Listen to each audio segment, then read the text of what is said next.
সকলকে সালাম জানাচ্ছি, আসসালামু আলাইকুম। আমরা এখানে জমি কিনেছিলাম 2001 সালে। আমি একটু এলোভেরেট বলতে চাচ্ছি এই জন্যে যে কিছু পয়েন্ট আমার কাছে আছে, যে পয়েন্টগুলো উঠা উচিত। আমরা আইনের মারপ্যাচে পড়ছি, আইন দিয়েই আমাদেরকে বের হতে হবে। আসলে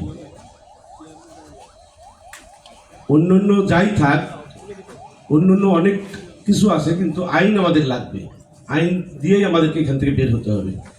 তো এই অবস্থায়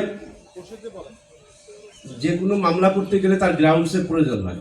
আমি মনে করি এই যে রাজুক একটা চিঠি দিল বা মিটিং করলো, এটা আমাদের মামলার একটা গ্রাউন্ডস, যে তারা অন্যায়ভাবে এই কাজ করতে পারে না। এখন আমাদের আদালতে যাওয়ার পথ সুগম হয়েছে।